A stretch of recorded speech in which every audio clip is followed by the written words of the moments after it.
Coming up on the Razzball Fantasy Football podcast, we break down the must-have players, the rest of season trade targets, the guys that you got to go out and make a trade right now to win your fantasy league. So join us on the Razzball Fantasy YouTube channel.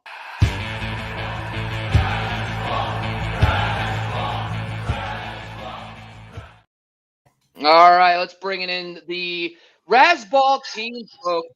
I don't know if we have our fourth guy yet. He's kind of in the background hanging out. We're going to take him off screen for just 1 second.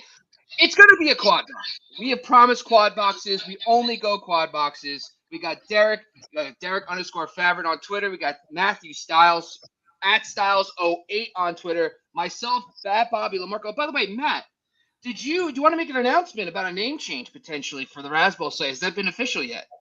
It's not official yet. It will. I think it will be, mainly because I forgot. Okay, cool. So I think I'm going to change it to my government name, the one I was given by my parents, and I think we're going to put Mitch Staniger to bed. Mitch Staniger, by the way, I got to tell you, that is the worst alias because you would go by your regular name on Twitter and then on the podcast. So if you're trying to hide your identity on Razzball, it was not good. It was not going to work ever. When we first started working together, I was like, do I call him Matt? Is he supposed to not be Matt because he has this other name? And I got really confused. You're like, no, just call me Matt. And I'm like, then what's the point of the Mitch on Razzball? So I'm glad you're kind of coming out. I'm excited for you, man. This is going to be fun to have you out there. I know the government's probably going to be checking your tax returns. Make sure you're filing all that bonus money you'll be getting and making sure that you file those taxes properly this year. But you know what? That's okay. That's probably what the only good thing the alias was for.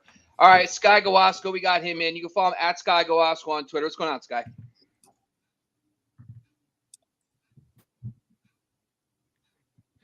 Yo, checking in. Hopefully my stream is good to go, everybody. If not, It is not, unfortunately, my friend. So, unfortunately, we got Sky operating on a little bit of still tape. terrible. That's okay. The good Sweet. news is I have come be back. prepared to take my hosting duties back from Sky. I think Sky's just testing me, making sure I'm still on the ball, making sure I still know how to do this whole thing.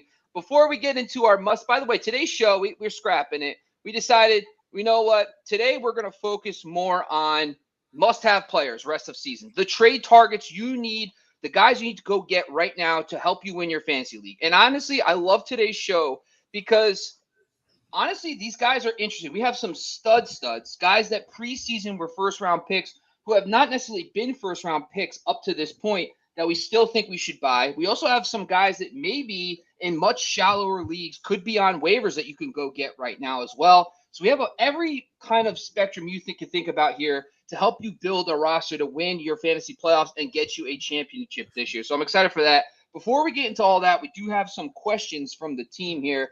Daniel comes jumping in. What's going on, Daniel? Always good to see you, my friend. We have Christian Watson. What do we do with Christian Watson in redraft? Is he droppable, or do we still hold if any hope has been outproduced by Dobbs and Reed? So, Watson obviously dealing with injuries early on in the season. We have to go to our resident Packers fan, Matthew Styles. Styles, what's your thoughts here, man? Is Christian Watson a cut candidate, or does it depend on who's on waivers? The first question I got this week on my article had Christian Watson in it. All jokes aside, I follow his mother on Twitter. She's actually a pretty good follow, but you can tell the family's getting real sensitive because there's jerks out on the internet, right, that are saying things that they don't have anything to do with football. The kid's struggling right now. I don't know that he's going to bring the value that you need right now.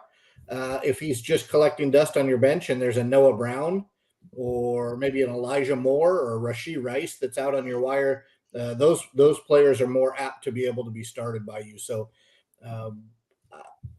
as much as I hate to say it, because he seems to be a really good kid from a really good family with his head on straight, right now you can't start him. So fantasy football is a business and a hobby. So right now, if there's somebody else more valuable on the waiver wire, then suck the egg and drop him and find somebody that can do a little more damage on your against your opponent.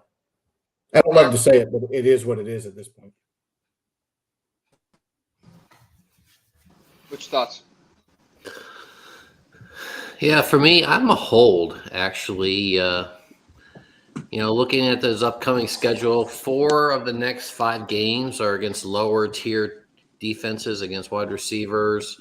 Jordan Love, I mean, I don't think he's not going to, be pushing for MVP or anything like that. But, he seems to be coming around a little bit. I would just hold him. I mean, there's explosiveness there. And if you can get that going into your fantasy playoffs, I mean, that's going to be a nice flex ad.